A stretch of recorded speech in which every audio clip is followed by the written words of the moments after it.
So good morning. I'm gonna turn up my volume just to make sure I get this as loud as I can.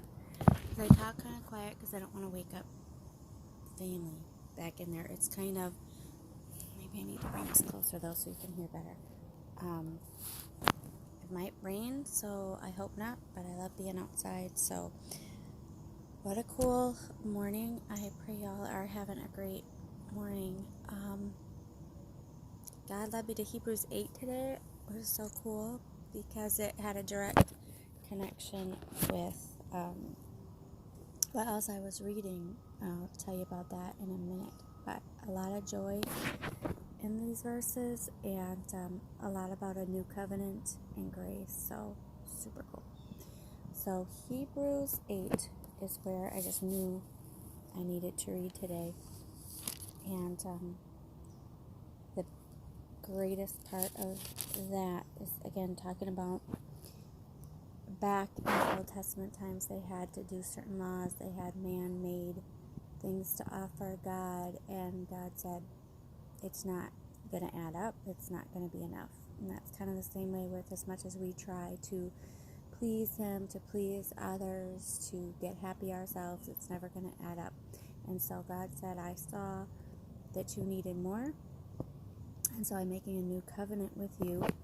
And the section in Hebrews 8 that I was reading is exactly the section in Jeremiah 31 that I'll show you in a minute is my reading for today. So I love it when God does that. He just wants everyone to know that He's there with them when they're reading, and I want God's presence more than anyone's or anything. So He's given me that special notice that He's here. But anyway, His words are great and true, and He says that this is the new covenant I will make with the house of Israel. This is Hebrews 8 verse 10.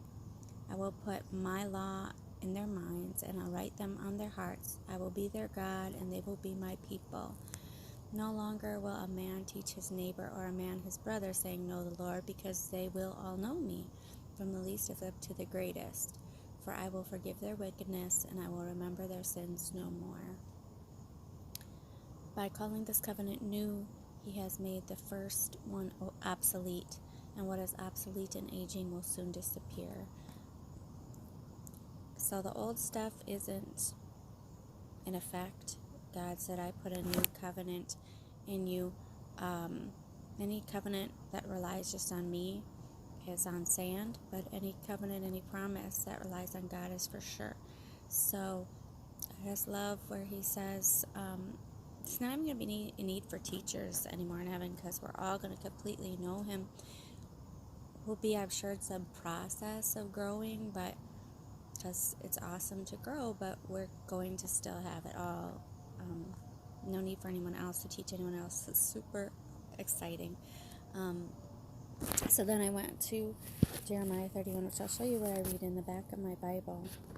Oh boy, I'm going to try to set this up. Well, anyways, I'll show you sometime, but it says for August 14th, which is today, Jeremiah 31 and 32, and if you look that up, sure enough, Jeremiah 31 is where I had just read from Hebrews. I just asked God to randomly show me where to read, and there it was for sure today where I was to go, and super cool. So Jeremiah 31 talks about Israel again, and this how much I love the verse 30.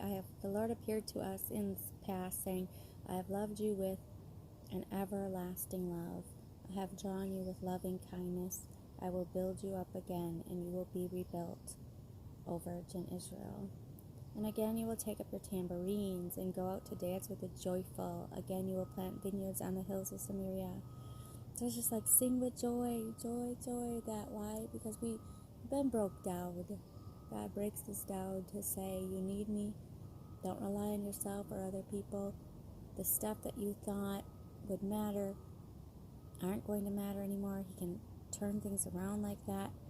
And something I was reading today said, that our greatest delights can become our greatest burdens. All about when Jesus said to the ladies, mourn that you even have children, and children are such a great blessing and awesome in that he's saying, because you have him, you're going to worry. Because you have him, when there's trouble come on the earth, like at the last days, it's going to be, or in the time when Jerusalem was going to be destroyed, it's going to be more of a burden for you. And I see that in the jails with the women there, because they have children, it's harder sometimes for them. But anyway, the stuff that we rely on now, like Paul said, I count it all as loss, that it really doesn't matter, the stuff. So anyway, then, so there's this more in Jeremiah 31. It's an awesome chapter.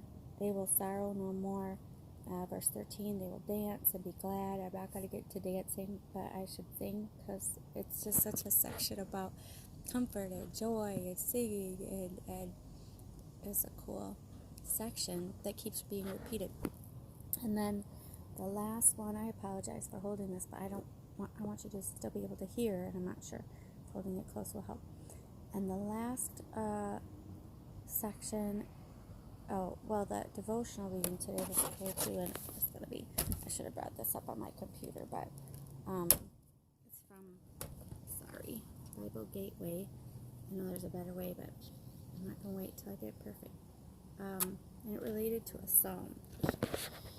And the psalm talked about, again, rejoicing, rejoicing in God. So I just wrote, it talks about, bearing each other's crosses. And my section in Luke 23 talked about Simon carried Jesus' cross. And I thought, wow, that Jesus let someone help him. He didn't, even though he was really physically weak, he could have still been saying, I need to do this myself, but he allowed Simon to carry that cross. And then just a whole section, I probably won't have this up in time in Bible Gateway, but I just talked about that because we have holy gladness and holy boldness, we can go out and all the world is a pulpit. That was super cool, that we have a message to tell, and we keep praying for the right spirit and strength, courage, and the right message to share, that God's gonna get that message out. So just his message of let yourself get broken in your sin and grief and your guilt, and take that brokenness to Jesus. He restores, he renews, he gives you his promises, and his promise is that there will be a new Jerusalem, there will be a new time of restoration. I put that God brings deliverance and true joy, that he says don't fake anything, but just be real about it's only God who could put that true joy in you. God gathers, God shepherds, God ransoms, God redeems, and we just are left to rejoice and tell about it. So thank you, and be refreshed. He refreshes, he satisfies, so just be in that joy. Just take it from him because of how good he is, because we know he did it all for us, and we can only share it. And thank you for letting me share it. God bless your day, friends. Love you. Bye-bye.